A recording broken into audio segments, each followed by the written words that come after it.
Okay, Josh, I'm going to give you your feedback via video like normal. So here we go. Okay, good morning, class. Morning. So today we're going to start out with simple. I really like starting on a hum. I think that's great. So.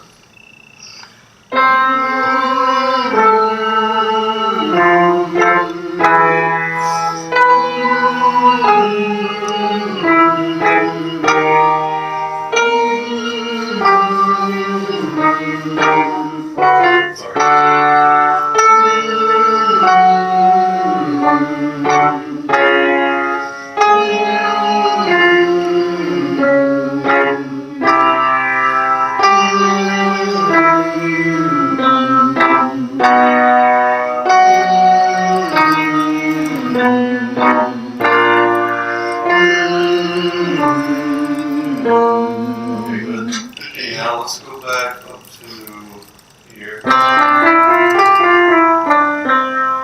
Let's go.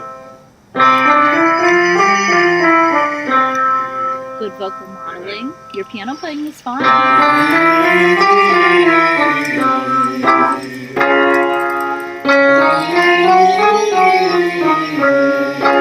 Oh, sorry.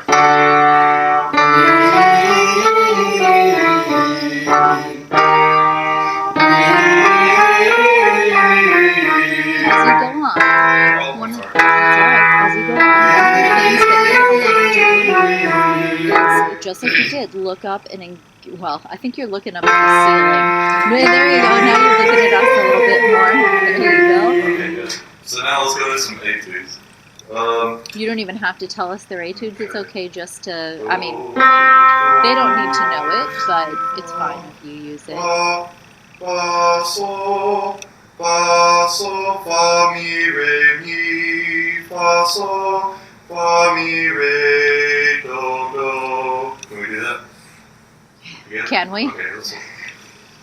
How about let's do it? Don't give them the option, because some of them Fa, sol, fa, mi, re, mi, fa, sol, fa, mi, re, do, do. Try it again. Fa, sol, fa, mi, re, mi, fa, sol, fa, mi, re, do, do. I like that you looked at us here. That was good.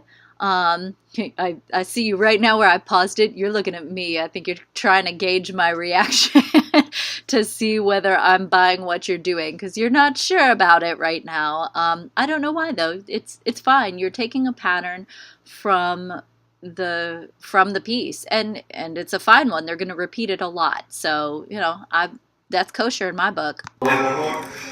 What you might have wanted to do though is maybe change the key, modulate it.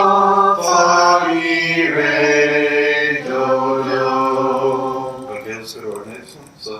So, or maybe try, instead of let's go to our next one, like it's a thing that you're checking off the list. Maybe, okay, how about this one? Or let's try this. But what I like here is that you're looking at us a lot more through these.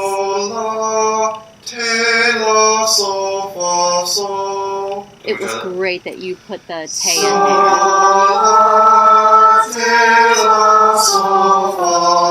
And your hand sounds really good. Great. I'm so glad that you did that, because yeah, when you actually teach that, some of your kids might not remember te.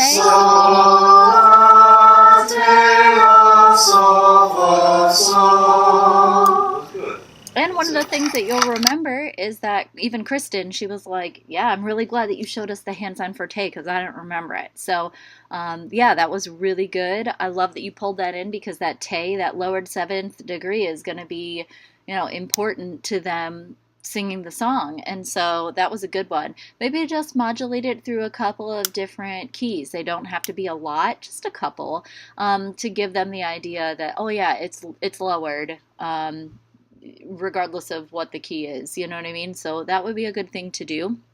I liked that when you got to using the hand signs, you looked up a lot more. I mean, you look down at first at the hand signs, so maybe practice what you want them to sound like. Um, a little bit more beforehand so that you can engage with your students. This is a great time when you're in like a typical looking choir room. This is a great time to get out from behind the piano and get close to your students and really like use proximity as a great teaching tool so that they feel comfortable with you, you feel comfortable with them, they know to sing, you're getting close enough to hear a lot of them actually sing. That's a good time to do that. So feel free to come out from behind the piano. Sometimes when we feel nervous, choir directors sometimes use the piano as a barrier between them and their students, like it's going to help us or protect us somehow, just because it's a physical thing. Get out from behind it if you can. That's a way that you can improve that. So good etudes. They were written really well. Your piano playing was not nearly as bad as you thought it was going to be, so that was good. The places where I could say, hey, let's improve this the next time, things you should work on are engaging with your students a little bit more as far as signaling for them when to come in. Try to make some eye contact if you can, or at the very least, even just a nod with your head. If you can't look up from the piano, even just nodding to give them sort of an idea about, okay, let's breathe here.